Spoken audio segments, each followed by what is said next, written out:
I was thinking to myself, like, what kind of deranged Woodstock damaged ding-dong names their son Los Angeles Night? Yo, what's poppin', all my peeps? It is I, your host with the most Renaissance man who always thinks he can, and champion of the peeps, Patty Pitts, back in the yard of streams yet again for another episode of the Raw Rewind. And you can't have the Raw Rewind without the best of the West. You can't forget about Sara Marshall. What's poppin', girl? Hey, yo. Oh, that made me happy. That was a video that just kind of like uplifted my spirits a little bit. That's what we need. We need a little Yeah, it's Scott just been Hall. one of those days. It's just been one of those days, I'm with you. I yelled at a parking lady today, so.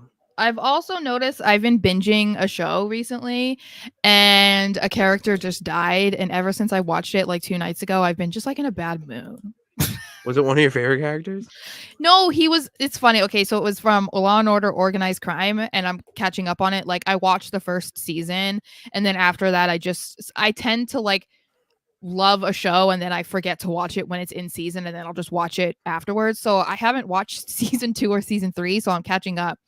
And I'm on season 3, and this was a bad guy, but like one of the girl detectives went undercover, and so you saw that he was like a bad guy, but he was actually like a really nice guy who didn't want to do bad things, but he was caught up in it, so he had to. And then because he talked to the police, they went and shanked him, and I was like, fuck, man. And so it just made me really sad. You loving those heels, girl. I know. And then I looked him up in real life, and I was like, oh, because now he's married and kids, and I was like, F you. That's just the worst. Curse you. Curse you, monogamy. You stupid faithful man. Yeah, maybe there you go. He's faithful, not a bad guy. I know he's been married for 14 years though, so it's like I can't disrupt that. That's an eternity in this day and age. Well, in Hollywood, yeah. But yeah. Oh, anyway. For sure, Hollywood. Yeah. Transitioning into another form of Hollywood, Sara. It's been I would say it's been a good week or a couple days because this week started. Good couple days if you're a WWE fan, because we had Crown Jewel, which we're going to end the show with a little bit of our thoughts on Crown Jewel. Yeah. Obviously, we didn't do a reaction show. But you have Crown Jewel, and then you have Raw last night, which this felt like, all right, finally, with the announcement that was made that we're obviously going to talk about.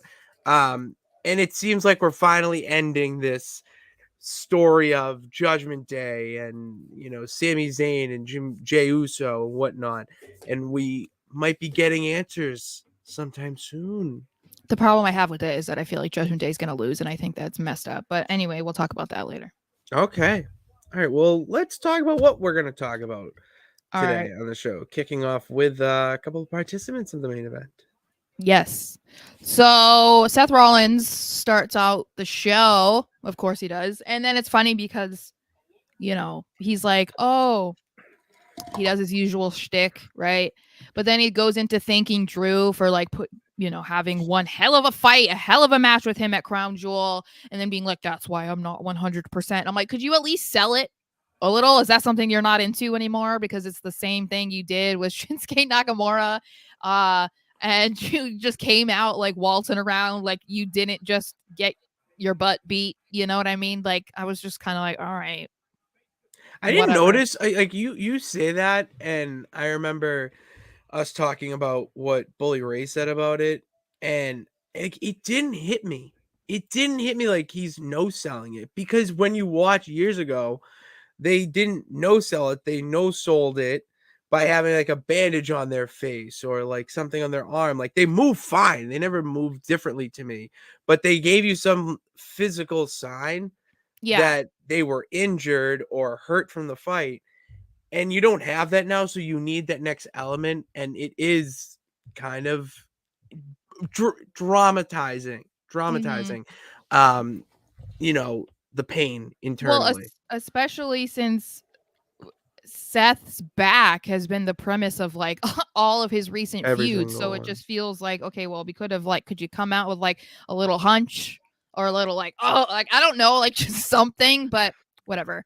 So he does give a nice shout out to Drew McIntyre, who was shown in like a segment from earlier in the night, which I'm like, or earlier in the day. I'm like, it's pitch blackout. Like it's not earlier in the day, but okay. Daylight savings time, Sarah. I know, but if they were trying to make it seem like it was like when he first arrived, which would have been like 1 p.m., that's not. But didn't you know that wrestlers show up to the show right at showtime? They're not there all day. Anyway, so Drew didn't want to talk. He didn't want to come in, whatever. So that was the only little spot for McIntyre for the entire show, which was like, okay.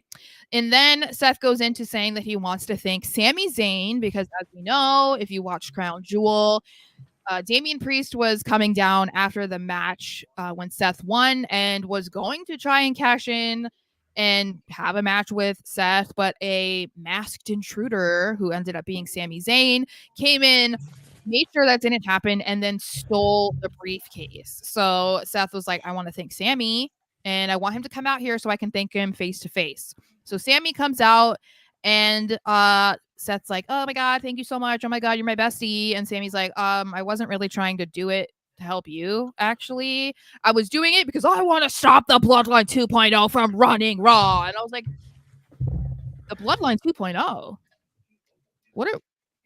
We've been saying this for a while, saying that they were the Raw equivalent of the Bloodline. We did. But now we're actually giving them a name. We're calling them the Bloodline 2.0. So acknowledging them. Yeah, I mean, hey, Rhea did say acknowledge me to Paul, right? So I was like, okay, maybe they're fans of the show. I don't know. With all these subscribers we're getting and all this love. I mean, I don't know. So Seth was just like, okay, whatever, regardless, it still helped me because obviously I wasn't at my best at the end of the match and you prevented from me being cashed in on.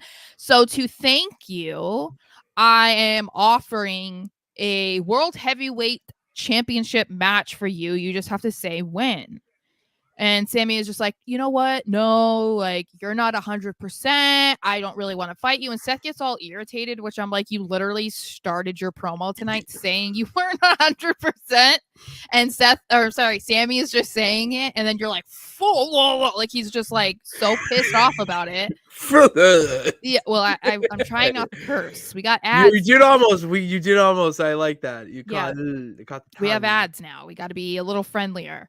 So Seth then like tries to make it all serious, and he's like, you know what? I don't think any of us are ever at 100%, but when we go out there, we always give 100%. So if you want this match, you just got to say when. And Sami is like, I want it tonight. And then it's like, okay, cool. So we know that was going to happen at the main event.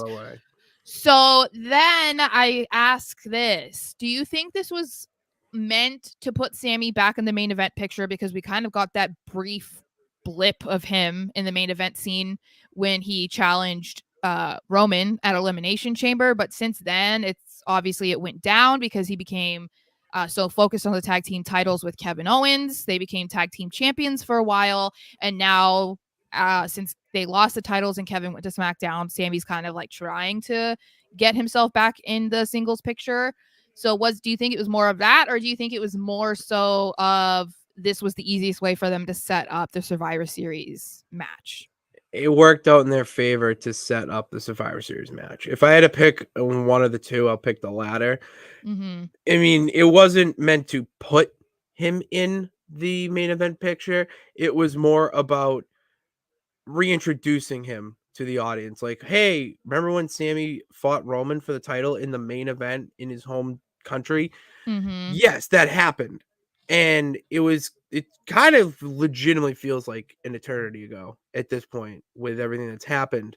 Yeah. So wrestling fans, as I said last week, they have a short-term memory. They short-term memory. So you need to reintroduce these things to get the feelings back. And yes, the easy answer obviously is yes, this was meant to set up a Survivor Series match between Judgment Day and the Team rest Cody. of Team Cody. the main event boys or something, whatever you want to call them.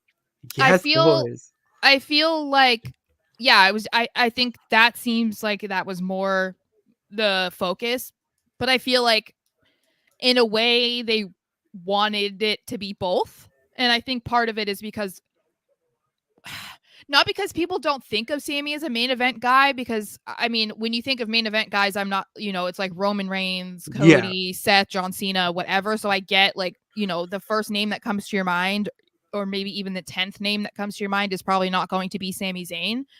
But I think that he's proven himself enough that like you could put him in there and it wouldn't really be shocking to anybody, or they wouldn't really question it. But I think given who is on Team Cody, it's Seth, main event Jey Uso, and Sammy. So I feel like you kind of had to do this to make it feel like he belonged with these other guys who have already established themselves as the main event, which is funny because I feel like Sammy and Jay are kind of in the same spot, because again, I wouldn't even though he has that nickname as main event Jey Uso, he still isn't Roman Reigns. He's still not Seth Rollins. You know what I mean? So he's not a household name. Yeah. So it's like he's getting there, obviously, but I don't think that he's necessarily more of a main event guy than Sammy. So I feel like this worked out in that way. And so, of course, then it made it so much easier for them to set up the Survivor Series War Games match, which was huge, which we'll talk about in a second. So before we get there, we want to talk about the match, which got a lot of time. From what I saw, I think it got like 25 minutes. It was like, it got a couple commercial breaks. Yeah, it was 20, like the last 25 minutes of the show, which I saw, according to the dirt sheets, that was going to happen, that it was going to be a long match. But I felt like the entire show, every match got good time, because when I was going through my notes, I was kind of surprised at how many matches there were, because it wasn't that many, but then it didn't feel like that because of how long all of the matches were. So I felt like that made it better, I guess. It just flowed well. It didn't feel like anything went too long or too short. Everything kind of went into each other very well, that I actually looked up and said, oh shit, it's the main event. Because I didn't even realize it. I was like wide awake. Usually I'm passed out at that point. And to be like, oh, I'm alert for the main event, watch the entire main event and the conclusion of it, like that's an engaging Raw. And that's what I opened the show by saying, is that it was a very good episode that gets you excited for what's coming ahead. Yeah, I felt like, usually when you think about a Raw or a SmackDown that doesn't have that many matches, you immediately think about the Vince era, where there was times where it was like 75% of the show was backstage segments, and then you only got like a sprinkle of matches, but it didn't give that feeling at all. So I was glad that the main event got that much time too, because I think it made it feel like we almost were getting like a pay-per-view quality match on free television. And that, I think, played into the whole importance of that match for Sami Zayn as well. So it's like, even though the whole thing was just so what happened at the end could happen, I felt like that made it feel grander too, which I think was a good thing, a good stance, like a good thing for them to do. So as I said, it was what? Go ahead. I was going to just say that the end kind of just, that felt forced, is a good way to put it, like with them coming out and attacking Sammy. Yeah, we'll get there. Hold on, we're not there yet. Okay. I want to talk about the match really quick. Okay. So as I said, it was like 25 minutes or so. I mean, that's how much they had for the entire thing. But then I also was thinking, so Seth wrestled on Raw last week. He then wrestled in Crown Jewel, and then he wrestled on Raw in the main event in a 20-something minute match. And I'm sitting here and I'm like, okay, if he has been able to wrestle this whole time, then why was he going like 6 weeks without wrestling on television? That's my thing, that I'm like, okay, is it because you really were trying to just protect him for these like important matches, so that he was not risking himself to be injured and not 100%, or whatever his 100% is right now at Crown Jewel? Because I'm like, I would have been a lot less irritated, and I think a lot of other people would be a lot less irritated had he been wrestling over the past month and a half, as opposed to just coming out saying he is an architect, he's this, he's that, like whatever. It's Monday Night Rollins every single week when he seems perfectly fine enough to be wrestling because he's put on 2 really good matches in recent days. It's more of saving him, I feel like if he wrestled every night, and at this point, tag matches, if they feel forced, the crowd's not going to be into it. So I didn't really mind the 6 weeks of him because you actually saw him on television. He got to build up his character and get the the gimmick and that style more of a boost. Yeah. So obviously we see Seth win, and I didn't particularly love the ending just because it was like a roll-up pin, but it felt like, this was another instance of Triple H putting 2 babyface against each other, so I felt like it didn't have to be. You need to be that close. Yeah, that close. Yeah, it's like, so because they're both baby faces, you don't want it to be like a brutal, like end-all be-all type of match.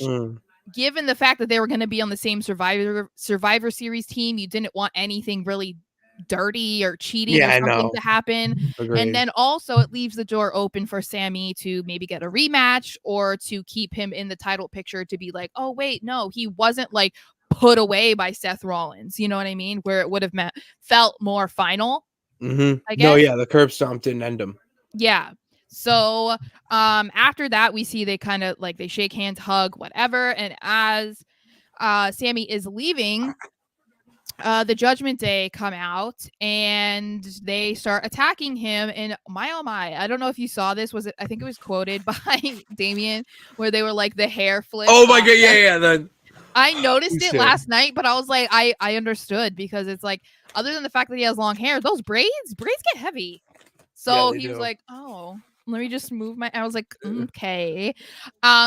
So they come out and start attacking Sammy. We eventually see Jay and Cody come out to help him, and obviously Seth is there, so he gets involved as well. And then Adam Pearce comes out and he is like, enough is enough. I am tired of these games. If you guys want to play games, then let's play games. Let's make this a Survivor Series War Games match. And I was like, okay, War Games. I was like, can we please have Regal back, because I'm pretty sure he's under contract with WWE, so can you make that happen?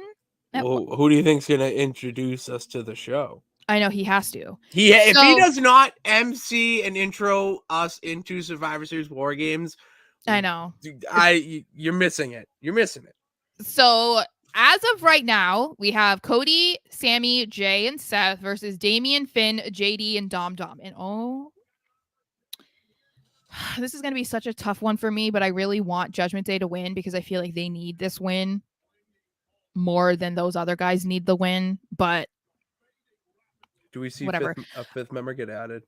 I know I was gonna ask you about that. So great man think alike. Yeah. So right now it's 4-on-4. Usually it's 5-on-5 or even 6-on-6. It just depends. Obviously it seems like, okay, Cody, Sammy, Jay, Seth, it makes sense, I guess. But it seems like it's inevitable that they will add 5th members. Obviously, Team Judgment Day, the better ones of the teams, Drew McIntyre. You need to do it. And then that calls into, okay, who is going to be the 5th member of Team Cody? And speculation has been running rampant that it will be Randy Orton. Yeah. But how does that make sense other than, oh, we know that he's been training. It's speculated that he is going to return by or before Survivor Series. How does he play into this other than, is it just going to be like, okay, let's put Randy on this team because we're going to have him return as a babyface. He's cool with Cody. Because Cody gives him a call. Cody gives a call to an old friend. That's how it's going to happen. I guess. I just feel like, otherwise, it doesn't really make any sense because from what I remember, because people were correcting us, I believe it was Bloodline that ended up taking Randy out. So it wasn't the Judgment Day. So that's why I'm saying, like, he would just be thrown into the mix for the fun of it, really, right? I'm trying to think if they're like. I don't think there's any other connection. I don't think that he had anything with the Judgment Day. I mean, Dom could still be pretty pissed about the street fight they had at SummerSlam. But I mean, David is saying that they had 10 competitors. Okay, so that's dumb. Why would you give it away? Yeah, you didn't call anything. Stop. You didn't call anything. I'm cheering for them just letting the cat out the bag. Yeah, I didn't call shit. No. I thought you were trying to say you call it. I'm like, calm down. No. I haven't done that yet. No, I'm just saying, yeah, go you. Let it does. I love the addition of Drew McIntyre. I think that's a good call. And I think that Drew needs it because when we were talking about if they were going to go full-fledged heel with him, that he needed to do something to get the heat. Because as of right now, people are still cheering for him. It's like they were cheering for Nakamura last night. I was like, you guys are dropping the ball with Nakamura. You fickle fans. It's just like, they were singing his song, and I'm like, I get it. Nakamura has a banger song, but like, you're supposed to hate him, and you're cheering for him. But anyway, yeah. So I guess we'll have to pay attention because maybe this is where Randy returns. I'm kind of surprised that people haven't jumped on the CM Punk train. You took the words out of my mouth, Sarah. Because what if you well, because they usually only have one men's War Games match, right? So it's not even like they could have one on SmackDown. No, one men, one women. Okay, so that's what I'm saying. So how would Punk return at Survivor Series if Randy Orton is the 5th member? CM Punk is going to come back and join Judgment Day. That doesn't make any sense. I agree with that, but you have the IWC that just wants to throw in Punk to any match to have it make sense. That's like you too. You're getting to that point. Also, I don't think he'll be in a War Games match. However, he does. Where else does he fit though? He doesn't to return at Survivor Series because that's everyone is like, it's in Chicago. Did you not know CM Punk owns the city of Chicago? Apparently he owns Chicago. I did not know that. I mean, I'm not saying it's completely off the table. I still don't think that he's coming back at Survivor Series, if at all. But I don't really see how he would fit into any match because we now know that the World Heavyweight title isn't going to be on the line because Seth is in the War Games match. CM Punk returning and joining the War Games match makes no sense. It makes less sense than Randy joining it. And we know that Roman's not scheduled for Survivor Series. And even if he was, how would CM Punk challenging him make any sense? So I don't know. And I feel like you can't just have a guy like CM Punk return by being like, hey, I'm here. And then he just that's it. Yeah. That doesn't make any sense. But I'm intrigued. But I also wanted to ask, how do you feel about the poster that they put out of Cody in the camo? It's war, so like war and camo go together like a peanut butter and jelly sandwich. So like, sure, but I think I loved it.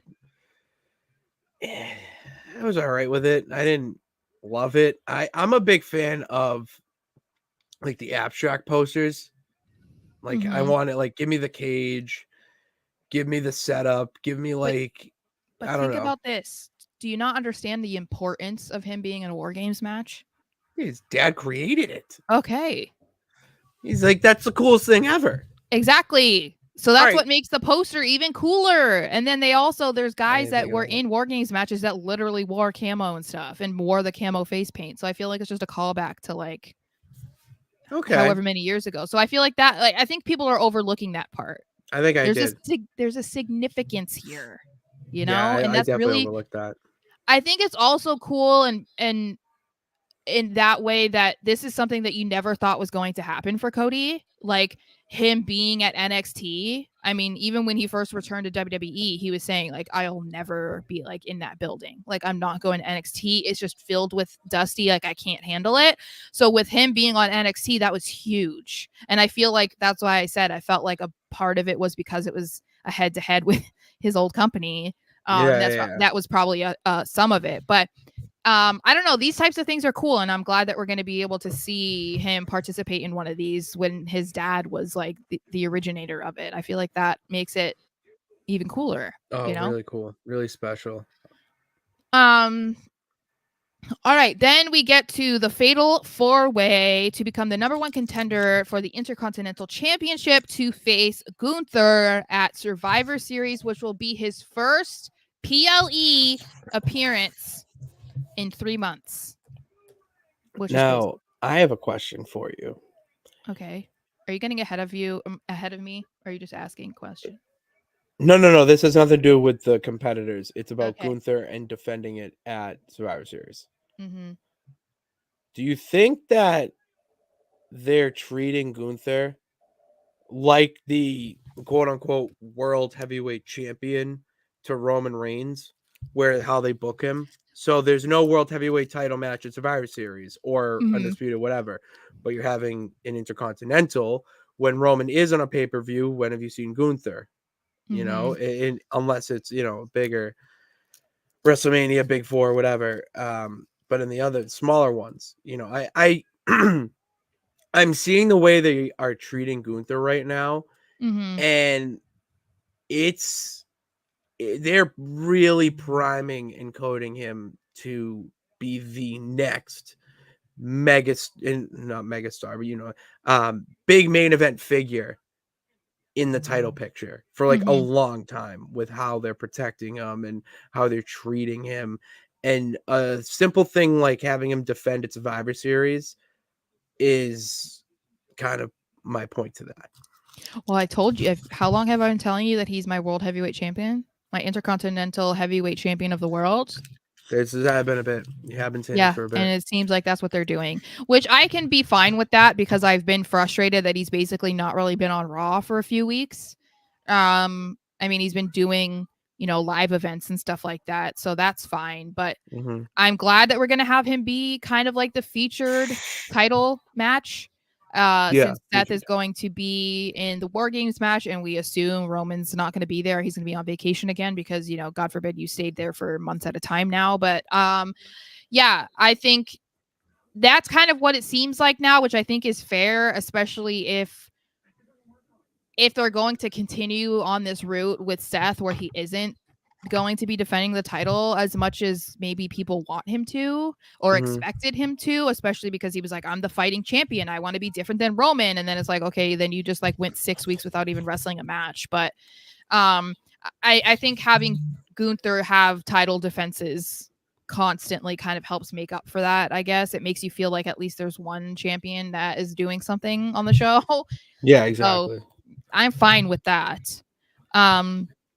So this Fatal 4-Way was Bronson Reed versus The Miz versus Ivar versus Ricochet. And we knew this was going to be a great match, and we already knew who was going to win. We knew who was going to win. Or at least I did when we talked about it. I don't think anyone predicted the finish. No. So it was a great match. They all had their moments. Again, it was a longer match, which I feel like is so important in matches like this when it's a title match or it's like to determine the #1 contender. I feel like you have to have it feel important, and part of that is making it longer than 5 minutes or whatever, and that everyone has an opportunity to look strong and do what they want to do and look good and whatever. And I felt like that's what this match was. And so that was exciting. And the match, the ending was a little bit sloppy, which I'm kind of like, I'm wondering if it was on the ref, because I felt like there was just confusion. And I think because the confusion was also coming from Cole and Barrett, that made it even more confusing for the viewer. Because it did feel like for a second, like, wait, was that supposed to happen? Was that not supposed to happen? Like, it felt very awkward. And I feel like maybe they knew backstage, and that's why they just immediately were like, okay, let's start playing the Miz's music because people are confused. And then that kind of settled any debate, I guess. But how do you feel about the Miz winning? Oh, it's perfect. The Gunther should face the Miz next, and not because the Miz deserves it, but to give Gunther another win against a future Hall of Famer. That's what you need to do. My thought process with the finish, when I first watched it, this is why I watch it twice, is I actually thought that was planned. I thought there was supposed to be confusion. you know, with the ref, because of all the talk that Ivar's been getting hype backstage by not only his peers, but the crew. Yeah. You know, I thought it was them giving him a little bit of, you know, a boost with also pushing the Miz. And you could say, well, what about him attacking Miz? That's what feels like it could have been on purpose. That's why, because that's the whole that's just the energy, and that's what he's trying to bring right now, his aggression, and that he's finally getting the solo run and the success that he's been having with it, and you know, putting on, you know, doing moonsaults, taking out guys, whatnot. And he's a Viking Raider. Viking Raiders are supposed to be aggressive. If they don't get their way, they're going to kill you. And that was basically what he did to the Miz. He basically almost killed him in the ring because he didn't get his way. It was done very well. So when I watched it the second time, it was botched some way. Yeah. Because, and Ivar, absolute pro, attacking the Miz actually enhanced it to the point where you had even the champ of the peeps confused whether it was a work or a shoot, you know, and that's what I liked about it. Yeah, so it felt confusing, and I think part of it was because the ref like didn't make it clear that Miz won, you know, like I understand you have two pins going on at the same time, but we all clearly saw Ricochet kick out, and then because he didn't address it because he's trying to pay attention to two, it's like, then okay, when you hit the three, you then didn't like be like, yeah, the Miz is the winner. So it was like really confusing. And that's why I said I think that the music then was played. But I think that, I don't know if it was planned. It still feels like it might have been a little bit planned because of Ivar attacking. And I feel like that had to happen because, you know, we were talking about Sammy needing to solidify himself as like a main event guy, you know, to be on the same level as his teammates in the War Games match. It felt like that was what Ivar needed to do, that he needed to prove that he belonged in that match, because we know Miz has been Intercontinental Champion. We know Ricochet's been Intercontinental Champion. Bronson just had a match with Gunther, so we know he deserves to be there, but Ivar hasn't been in that position yet. So if anybody was going to be kind of like the odd man out, it would have been him. And so to me, it's like if he was going to attack him regardless, I think it was a good idea. But the fact that the finish happened the way that it did, then he attacked Miz. It's like, okay, no, that makes sense. And then it makes me question, that's why I have this up here. Do you think it was more so Ivar was trying to, like, you know, make himself like a bigger name so he could be Gunther's next opponent after he faces the Miz? Or do you think it might be maybe Miz feuds with Ivar? Because we see that Miz is trying to become a babyface. So if you're trying to get him to be a babyface, but then trying to push Ivar as a bad guy even more, who better to go out than against Miz? Or do you think it was both? No, I don't think it's both. Okay. I think it's more setting up the next feud with Miz, because you can do a nice feud between them with how the Miz is Mr. Hollywood and the face and all that, and you have Ivar is the Viking Raider. It's brute. It's, you know, they don't get the credit and all that. Like, you knew a lot of, like, he gets the time, like the camera and all that, and he's the face of the company, but he's in there working day and out. I don't know. You can do something like that. And it's a great way to transition the Miz into a babyface by throwing those heel accusations at him, because you can say, do you know how long it took me to get there, and to, you know, really play up the, you know, woe is me type of promo where you talking about how you clawed and climbed your way to get to get the respect from everybody. Then you know, that's where I see this feud. Like, Gunther needs to go on just a tear of big names. Well, that's why I think that would be after Miz. I feel like Ivar would be good. And that's not just because it's like, you know, obviously Ivar is not a big name compared to the Miz, but I feel like it puts Ivar on the map, which is what they seem to be wanting to do with him. And you know, that's going to be such a good match, because if you just looked at them and maybe you're unfamiliar with, you know, WWE right now, if you saw this match on paper, seeing Ivar versus Gunther, it'd be like, oh, okay, this is going to be like a boring match. It's these two giant men who probably don't do a lot. And it's like, then you watch it and you're like, oh, All right, like you're proven wrong in the first 2 minutes. So I think that would be great too. And that's who we thought, well, that's what we talked about. We thought that the match winner was either going to be The Miz or it was going to be Ivar. So it feels inevitable that Ivar is going to be the next guy, especially because Survivor Series is only like 2.5 weeks away. So Crazy. it's not like, an Ivar Gunther feud is going to have to sit on the shelf for a while. It literally just has to wait until Gunther probably beats Miz at Survivor Series. So, Right. Is there any comments? I know that we're not getting a whole lot, but I just want to make sure that I'm not No, it's just missing any. Nathaniel claiming heresy, per usual. DJ Zombie had a question. Have you noticed the ads on the show was super quick and there were less ads than normal, made room for longer matches? I wouldn't say they're quicker. I didn't notice because I'm always doing something during commercial breaks. So me too. I don't really.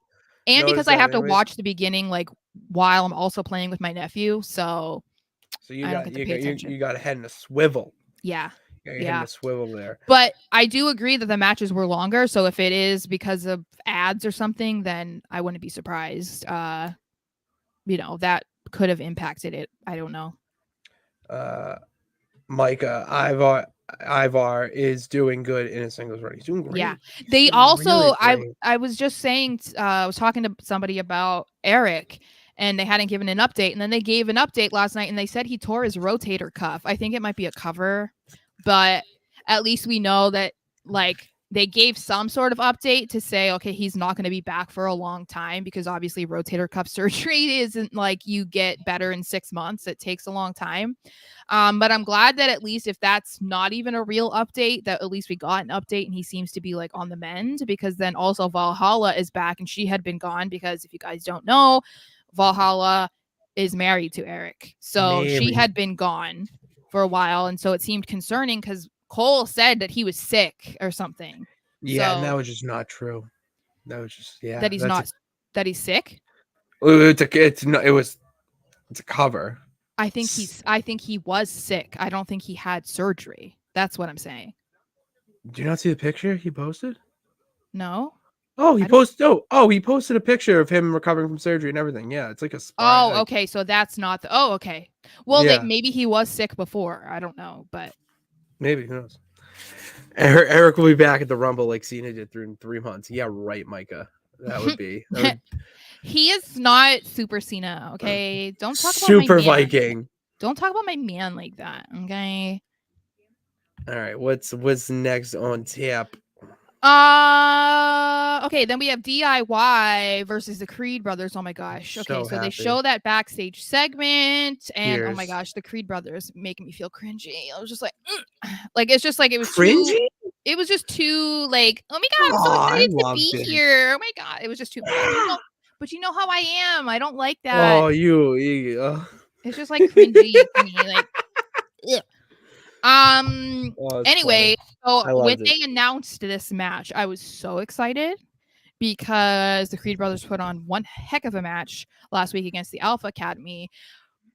So we knew this was going to be a banger, obviously, and that's exactly what it was. I felt like it was a great showcase for both of the teams to show what they can do, basically, because they're Creed brothers are newer to the roster, but so is DIY as a team.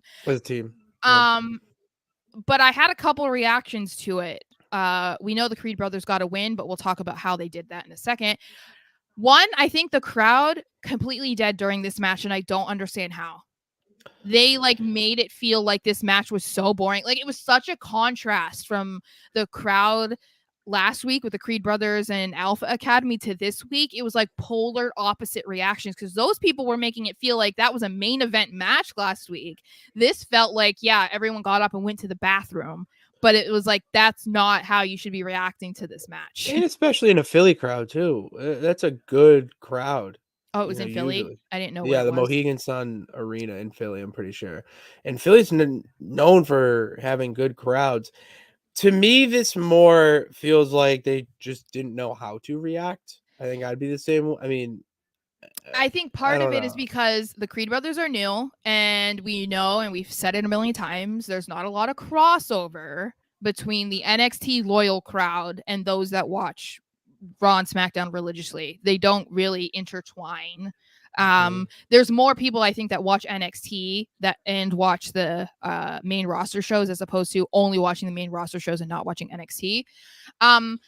So they're unfamiliar with the Creed brothers, but then I also think like DIY, they're not over individually or as a pair, because again, they were super over when they were in NXT together and individually, but they're such a new team and they just returned and then became a team that people were like, I don't know, like I don't have a feeling about them and I don't have a feeling about the Creed brothers.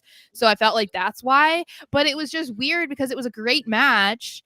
And I would say normally in a match like this, that Triple H, like we talked about earlier, likes to put baby faces against baby faces. And I would say normally that might have been a factor in why people were confused. I don't think that's what it was. I think it was more so people don't have feelings one way or the other about either team.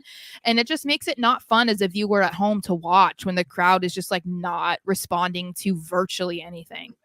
Yeah. It takes you out of the match because I was into it and then the crowd kind of died a little bit and I'm like, why? You're questioning it a little bit. But yeah, I mean, Gargano and Ciampa haven't had that much TV time yet. The Creed brothers are just, so it's both teams, excuse me, that are freshly new to television in the WWE universe's eyes. So I don't see anything serious of it. I'm sad. I'm disappointed in the crowd. Yeah, that's how I felt because like I said, when we saw the reaction to the Creed brothers last week, I was like, okay, this is going to be even better. Like people really like the Alpha Academy, but like this is going to be just as great of a match. And so I was really disappointed that it's not what happened. But we did get a little bit of a twist in the match when Ludwig Kaiser came out and he kicked Gargano in the head, which the Creeds were able to then take advantage of and win. So it feels like we are inevitably getting Imperium versus DIY. So how do you feel about that? I'm excited. I need it. It is like you need the. We talk about tag team wrestling being back. This is a match that puts it right back up there again and gives you viable competitors for when they eventually split the tag team titles and you can put one of those belts on one of those teams. It feels like this is a match that's gonna bring the tag team division back. I thought it was interesting because usually Imperium don't do things on their own. And so I thought it was interesting that Kaiser came out and did it without Vinci. So I felt like that might have been important because that's probably going to be something that he mentions next week when Imperium's having like a backstage meeting or something like that. He's going to be like, I handled business by myself and look at what I did. Where were you? Blah. Yeah. But then it's funny because we're talking about, I clipped a video from a conversation we had last week about how they've been taking a long time to get to whatever the point of this like inner turmoil within Imperium and like whatever the point of it is. And this just feels like another way for them to take another detour before we get to the point, because Kaiser didn't try to insert himself in a singles match. He got involved in a tag match because him and Gio had been going at it with DIY. So then you screwing DIY out of a win that didn't mean anything, but whatever. Yeah. You're obviously trying to get involved in a tag team match with them. So it's like, okay, so last week you were giving him the death look. You were giving Vinci the death look. And now you're out there trying to make sure that you get a tag match. I'm like, what is going on here? Why wasn't Vinci out there now? Now I'm like really thinking about this. I don't know. I'm assuming it's because Kaiser wants to say that he took matters into his own hands. Like Vinci only does things if Gunther or him tell him to. And he decided like, I'm just going to go and do this because whatever. But, okay. See, if that's the case, I see an eventual, I don't know how far down the line, but an eventual Kaiser versus Vinci. I know, but that makes me feel unsure. I know it's gonna make you feel sad, but well, yeah, because you know exactly what they're doing and why they're doing it. So I don't like it. I did like that I got a comment on a video. I think it was when we were talking about Giovanni deserves better or something. And someone commented and was like, Giovanni deserves better. He's so underrated. I want to be like, can I like I'm going to screen grab your comment and just like print it and put it on my wall. So I know that I am not the only person alive on this planet that feels that way. It's nice to be vindicated, huh? Yeah. Very nice. Yeah. Then this wasn't like a significant moment, but I liked it. So we see Becky Lynch. She's being interviewed backstage, and we know that she was announced as one of the women who is going to take part in the Women's World Title #1 Contender Battle Royal. So she's back there doing her thing, talking, blah, blah, blah.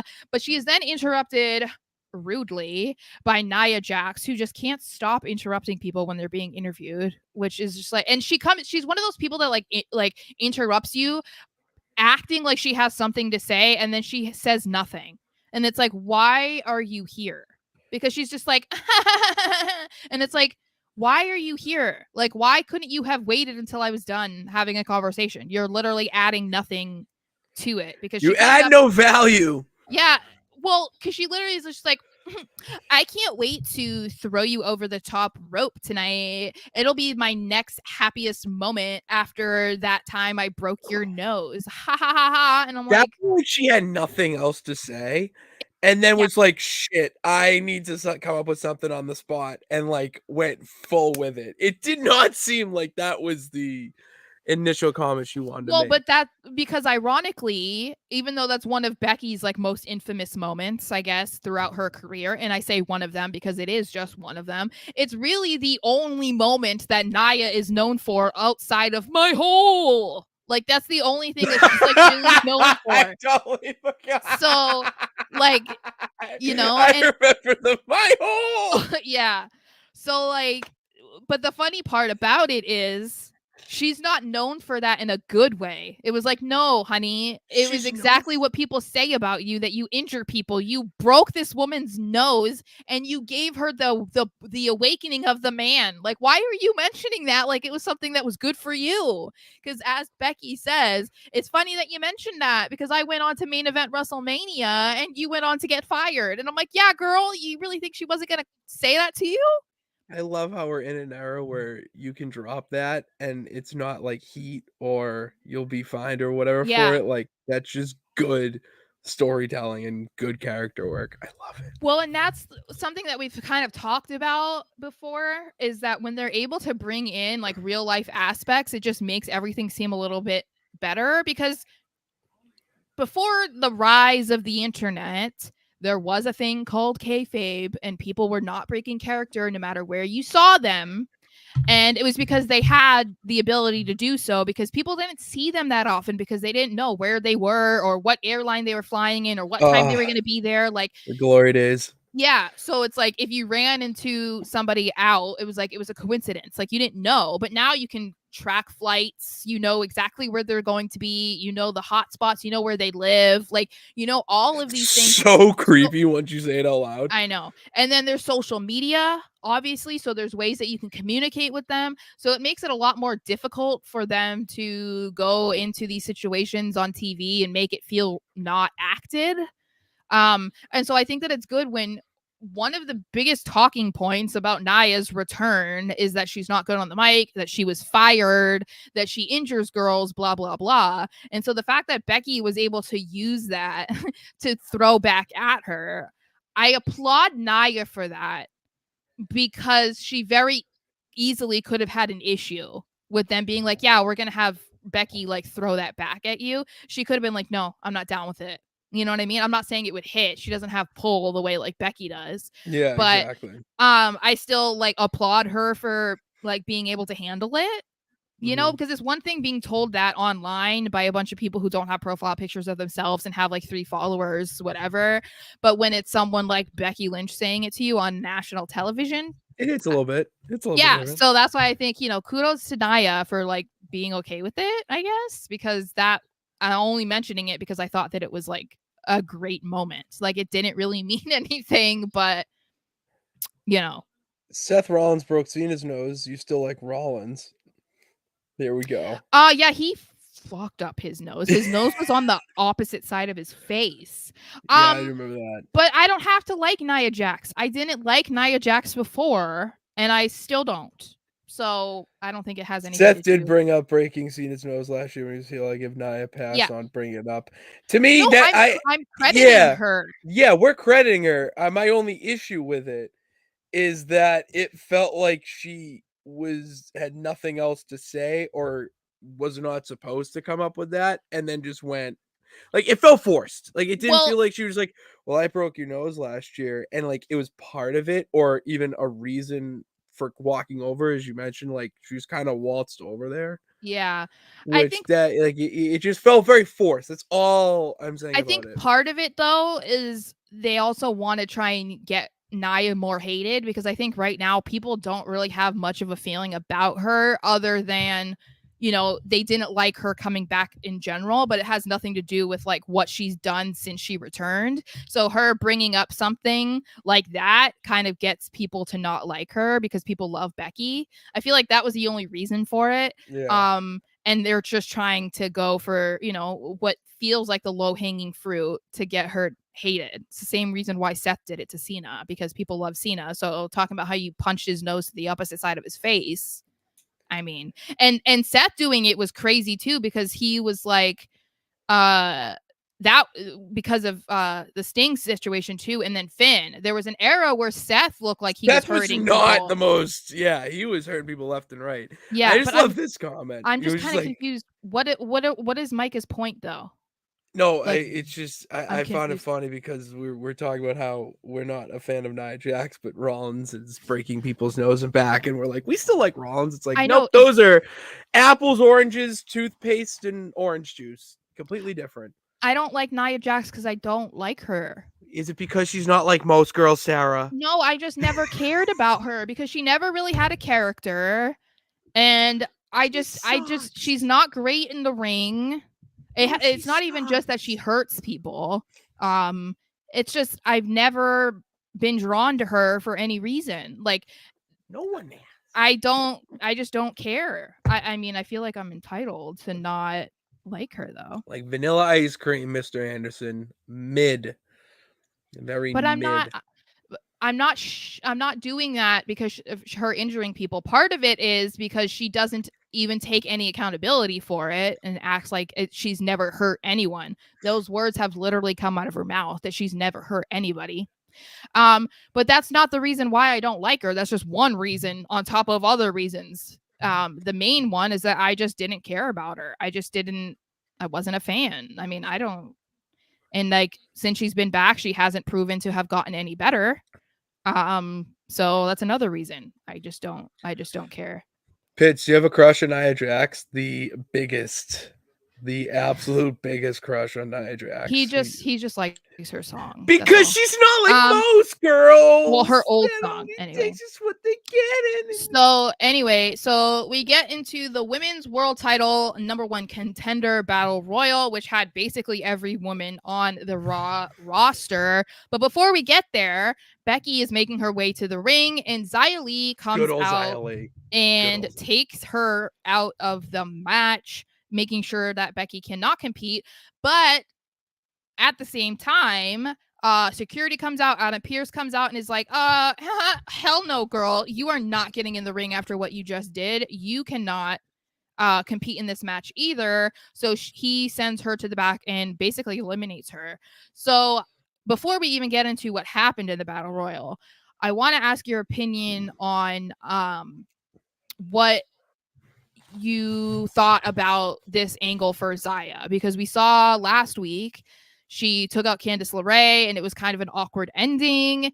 And so obviously they're still trying to push that she's this like dominant female, which of course she is.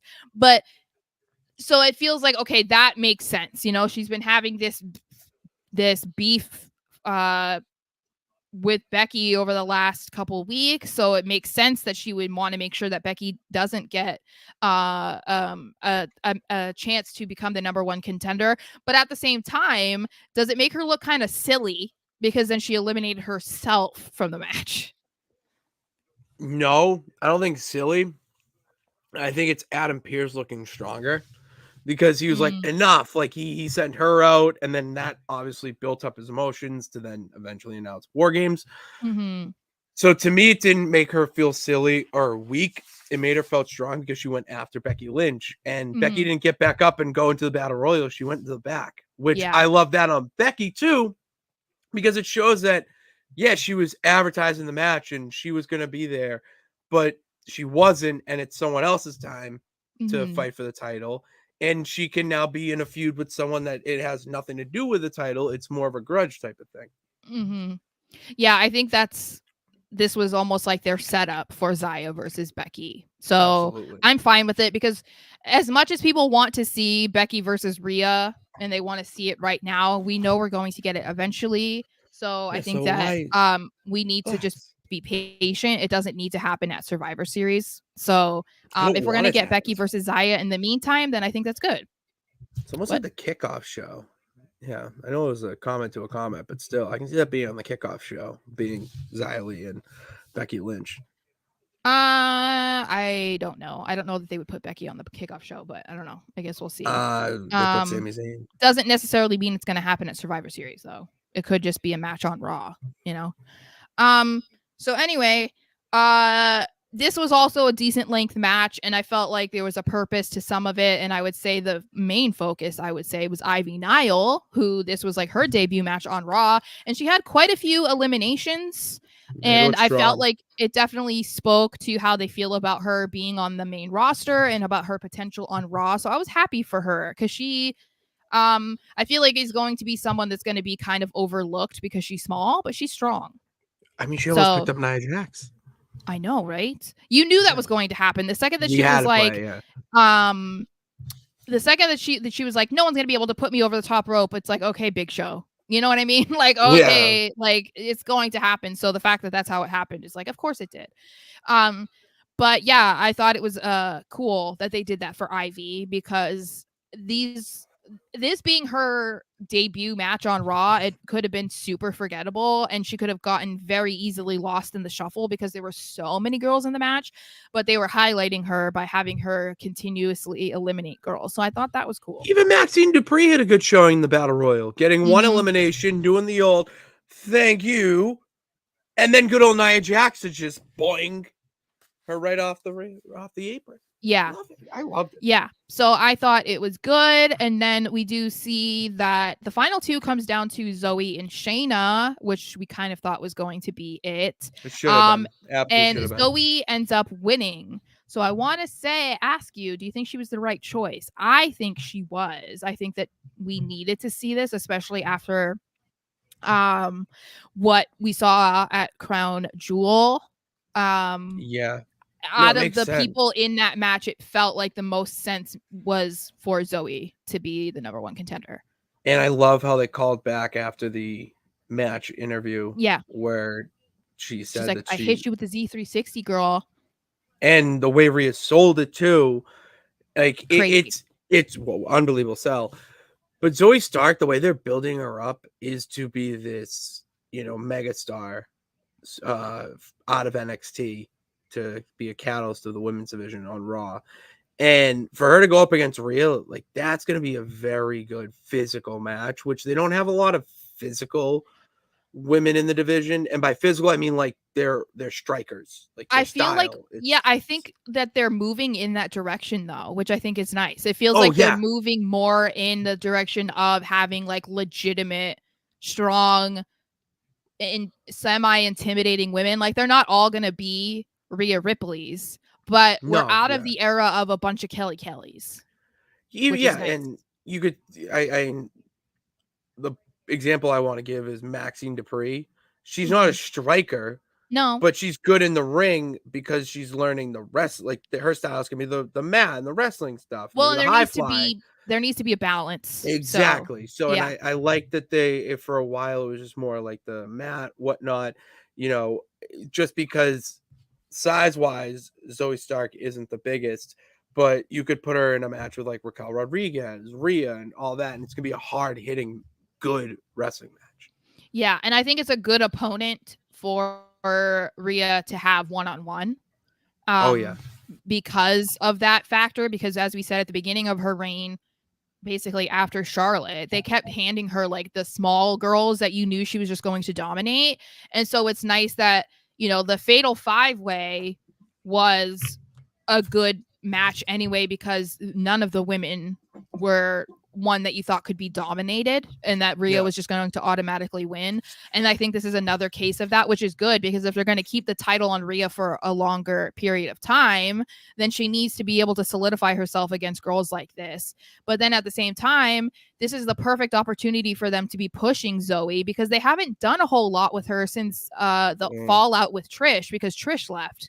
So this is like the perfect spot for them to be like, okay, yeah, let's try and put her in this in this match and see what she can do when she's given this opportunity, and then they can kind of build upon that, because assuming she's not going to win the title, they can still build upon that afterwards, which I think is good. This was the first comment in here, and I just think it's relevant. David is a big Trish Stratus fan, so yes, so am I, but definitely possible, because they didn't say that she was done when she left after her match with Becky. So I think she definitely needed some time off, because she was a regular. She was on Raw every week, and she got her, I mean, she was working her butt off. Obviously, she almost lost her face in that cage match. So I wouldn't be surprised about that. Because then, yeah, I think that's another way to propel Zoe into a bigger spot going against Trish, you know. Oh, absolutely. Vinny's in the house. What's up, Vinny? What's up? All right. Anyone else that I want to get to? Kingdom of Razor saying that the problem with WWE at the moment, we all know no major title is changing until WrestleMania. I don't know if that's true. I think that might be that they want us to feel that way. But at the same time, as annoying as that is, and I'm probably going to complain about it plenty of times between now and WrestleMania, it's kind of hard to argue why any of the people who are currently champion, other than Logan Paul, why they should lose before WrestleMania. Like, it's hard for me to say anything about Gunther losing unless he wins the Rumble, because then he would have a title match at Mania. And the only reason I wouldn't want that to happen is if Seth stays champion.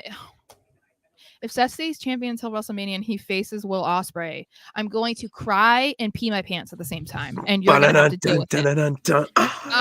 So that's the thing. Like, do I want Seth to be champion still if he's going to continue down doing what he's doing? No. But if his end game is to face Will Ospreay as World Heavyweight Champion at Mania, then I can deal with it for the next 5 months. We know Roman's not losing until Mania, and that's if he loses at Mania. I feel like it's still if he loses at Mania. You think Roman's going to beat Cody at Mania? Possibly. But we also don't know. You're the one who said that it was going to be Jay. So I don't care about Jay anymore. I want Cody to win so bad. So that's what I'm saying. Like, it's hard to say that Roman's going to lose before Mania, but it depends on who he faces at Mania. I would say on how I feel if he's going to win or lose. I don't know. It depends on how the story goes, and we don't know how that's going to go. I don't see why Rhea should lose right now, especially because, like, if she's going to lose, maybe it's to Jade. I don't know. Maybe it's to Becky, because people want Becky versus Rhea at Mania. And if that's going to happen, then she has to. And Io Sky, we have to see how that's going too. But yeah, it's hard to argue why any of them shouldn't be champion for the next 5 months, honestly, in my opinion, anyway. Okay. So I want to talk about Crown Jewel a little bit. So first, I want to talk about LA Knight versus Roman Reigns, because we weren't able to talk about Crown Jewel because it was just an exhausting week last week. And then after watching like a 4-hour pay-per-view, I was like, I can't do this right now. So I was exhausted. LA Knight versus Roman Reigns. Okay. You have a lot of thoughts on this. Well, kind of.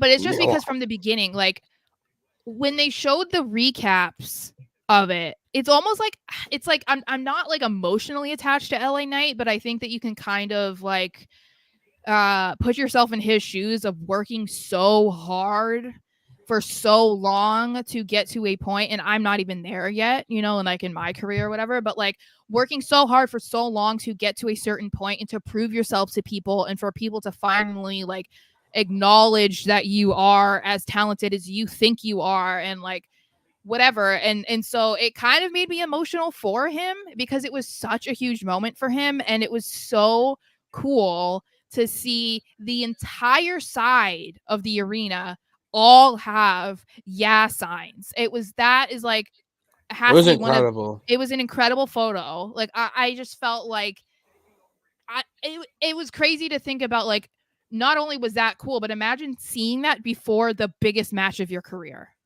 Goosebumps, Like, literal goosebumps. He knew he was going to lose, but I mean, you couldn't have been upset for too long seeing that, because it's like, go back, like we've been saying, go back a year ago. No one was chanting LA Knight. No one was really chanting LA Knight until basically Mania, and it didn't even pick up a whole lot until after Mania. So it's like 6 months, a little over 6 months that people have been going absolutely insane for him. That's crazy. It's one of the stage be so fast and be so steady too at the same time, because you do have those month and a half guys that are getting all the hype, and then by month 3 they're jobbing on velocity. Where LA Knight now, it just doesn't seem like there's an end in sight, as there shouldn't be, because you have this guy come out and just the aura he has around him. He's so charismatic and electric that the only person I can really compare him to are the people that he gets called out for copycatting. When in reality, if you're saying that, oh, he got it from him, it's like, yeah, because you feel the same way. And those guys are big names for a reason. In the fact for how long he's been doing this. The man's been around the block once or twice, like. Well, but people are also not remembering that everybody is influenced by somebody, and he just happens to have been super influenced by the same people that we loved growing up. He loved them too. So whether or not you feel like he directly copied them, I feel like is irrelevant, because if you enjoy what he's doing, then just enjoy it. We've all, like, and I've said this before, everybody has been complaining about the people in WWE. Like, it was lacking that guy that felt like the Attitude Era, and it's like, we miss that era, and the people aren't there. It's just not the same. And then you get a guy that gives you that feeling, and you're complaining. It's like, it's just insane to me. But I was gonna say that I feel like it's not the same, but it feels his rise and the overwhelming support that he has received from the fans feels really reminiscent to me of Daniel Bryan and the Yes movement. That's like, I know that he, there's the Yeah Revolution, which formerly was the Yeah movement, but it really does feel reminiscent to me, because it's not like people didn't care about Daniel Bryan before that. It's the same thing. Like, it's not that people didn't care about LA Knight. People loved him in TNA as Eli Drake. People, I thought that was really cool. That was the beginning of the match, which I don't know, or if it's the chat lagging. I don't know. I'm new to this. Where's my? Yeah, it feels like it's the chat or something, because we're down. A lot of people have left. Yeah, I just saw that. Okay, so back on track. It's the only way to make LA Knight look strong in a loss.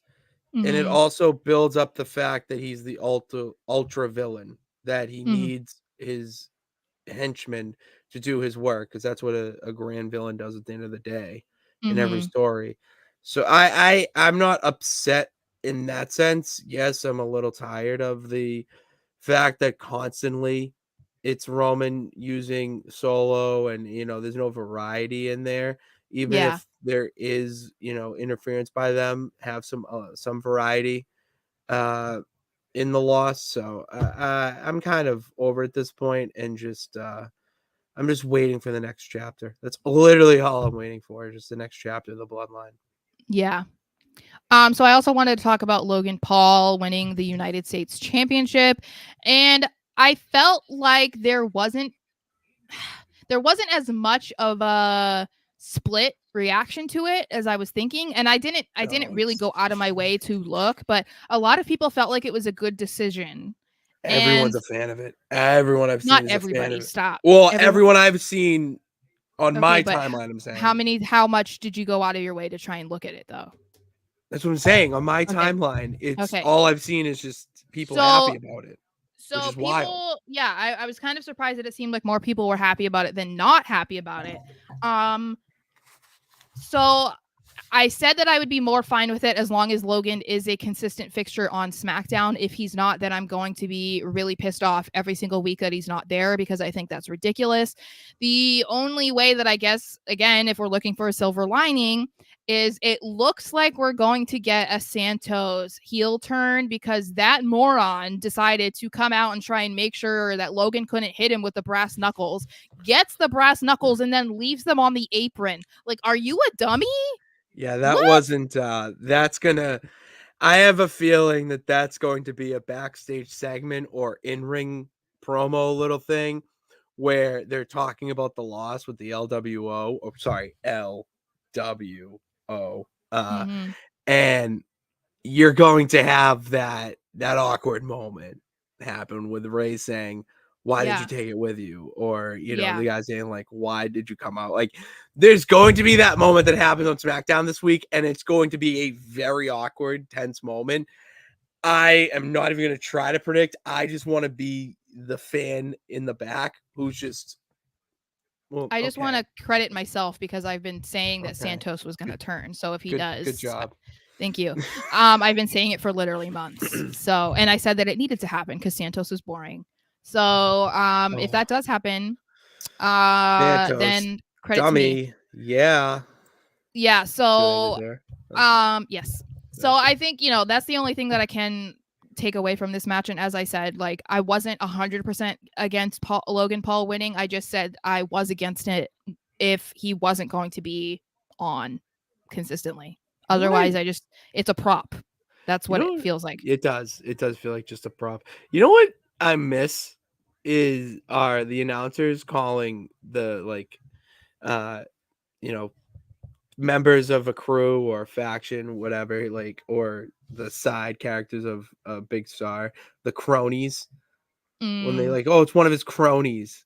I miss saying, like, you just said one of his boys, Michael Cole, and I don't even know one of the boys. I like, that did not look like a guy I've seen on Impulsive. Yeah, I just look like a random stage guy that was like lost. Yeah, I have no idea who he was, but then I also wanted to talk about Kairi Sane. So there was a lot of rumors that she was going to be returning. Then they said that she was officially on the internal roster, and people thought that she might show up at Crown Jewel. And I was like, I don't know, because it's not like it's just in the, you know, the United States. That would be huge if she did return at Crown Jewel, and that is what happened. And girl, I am so excited because I want the faction of Io, Kairi, and Asuka. Just give it to me, okay? And then also, I love the dynamic of the potential Damage Control breakup, because not only is it like, oh, Io, like, you didn't even credit me, Bailey, with helping you. You're only acknowledging Kairi helping you. The other part is that Kairi was taken out by Bailey. So this was brilliant. I am so excited about this. It is a great way, I feel like, to elevate Io. And also, Kairi looks like she's going to be possibly feuding with Bianca, maybe eventually feuding with Bailey. Like, that says a lot about how they feel about Kairi if they're going to have her potentially go after two of the top women in the entire company. Oh yeah, she's a big star. I'm so excited. I'm happy for Io also, because I want to see her keep staying as champion, and I want people like Bianca to not be in the title picture anymore. So I felt like this was a way to get her out of the title picture. But I'm just excited. And again, this is like another amazing rehire for Triple H. But it also says a lot too. Like, I know that Triple H isn't perfect, and we have plenty of things that we don't like that he's been doing since he's taken over. But the amount of people that have decided to come back to a company that they swore off because of how their experience was the first time or the second time around, the number of people that decided to come back because Triple H is in charge, what does that tell you? Told you. You know, tells you when there's a new man in charge, Yeah, and then we Shit had that changes. statement from TKO that basically was saying we don't want Vince McMahon as a part of our company because he's going to risk our reputation and our sales and all The that. stock went down. I know. Did you like that's incredible? So yeah, it just tells you a lot that working under Vince McMahon was not good, which we knew because Vince picked his favorites. And this just feels like Triple H is like, you know what? No, I'm all about talent, and I'm gonna bring back the people that were wronged by my daddy-in-law. And Kairi Sane, I think, was a great addition. I'm very excited. I need them to bring Julia. I know. I need them to bring her. Dude, he's going all out. Can you imagine him bringing in Jade, bringing in Will Ospreay, bringing in Julia, possibly eventually next year bringing in MJF? If Will Ospreay does appear at God. WrestleMania against Seth Rollins, I will in not a calendar year, but a year's time, have seen, I would say, 10 of the best wrestlers in the world. And the only person I'm missing from that list is Bryan Danielson and Okada. I'm glad that we're getting hints of these things plenty of months in advance before Mania, so that if it does happen at Mania and you have to be sitting next to me, that you are already expecting. You're worried about you? I'm going to be a nuisance. I think you're going to be more of a problem than me. I tend to like react like internally more than externally. So I scream. I let it all out. See, at Mania is the right place. It'd be different if we were like at a bar watching wrestling and then you're starting to scream and I'd be like, shut up. You know, like that would be more obnoxious. But when you're around like, 60, 70,000 people, it's like, all right, this is the time and place to do it, I guess. It's the time to cheer. I guess. I mean, you're supposed to, I guess. I don't know. But anyway, yes, that was Raw and the few things of Crown Jewel. I did see a question from Micah. Micah asked me what I do for a living, and he said that he feels like I'm a teacher or a banker. I'm a writer. So that's what I do. I cover the Patriots right now and the Seahawks from time to time. So that is how I earn a living right now. Someone asked if I have an Xbox or PS5. I have Xbox. So, and we are big Madden 2K. We play, just watch me, twitch.tv /Nonsense Sports Network. That's where I play my games. We get the Militia. They stream tomorrow, 5:30 Eastern Standard Time. We have the NWF. Sara and I in the process. We got the pay-per-view name approved by the board at the NSN, and we're working on the match card now. And then eventually the whole idea of it, excuse you, is to was have that to Sara me? Yeah, you like hiccuped or something? Just so why'd you say excuse me? It was a hiccup. Sorry for being polite. All right. And the whole point of that is for Sara and I to commentate our own show. Like, I think that'd be effing hilarious. Us on commentary. I'd love to see the direction that would go in. And then you guys we'll stream it live. We'll work on something to make it happen because it needs to happen. Okay. So that's why you go follow twitch.tv /Nonsense Sports Network. But then also you got to subscribe here. If you're not subscribed, the other, 8 people, whoever is in here that's not, what are you doing? Hit that subscribe button. 1172 is the last number I knew. 1176. 1176. Guys, we're climbing the ranks. We got the ads now. We're almost getting paid and almost making this the full-time gig. So help us get there so we can do stuff like the NWF and stuff like the Raw Rewind, but for every other show every day. Help us get there. And we rely on you, and we are grateful for you for making that happen. And for everywhere else that you want to follow us and show your love, support, subscribe, follow, whatever. All those links are down below in the description. And that's all I got. We'll be back on Thursday. Yeah, at a new time, 6 p.m., guys. 6 p.m. because of daylight savings time. Yep. So you're only 2 hours ahead of me now, so I know, weird shit. You know what? That's the one thing I will give Arizona that you guys do right is just not observe daylight savings time. I gotta give the champ gives credit what credit's due. I gotta give credit to Arizona for that at least. Oh, thanks, Vinny. No, not Nathaniel Go Lakers. No, go Celtics. All right, because the Yes. Celtics are the balls. There's no other Thanks, reason Vinny. why. Thank Very you, nice. Vinny. It would be a cool live. You're damn right it would be. So go do all what I just said. Check us out on Thursday at 6 p.m. for our just standard WTF is going on in the wrestling world. There's already plenty to talk about too. And there's already plenty to talk about.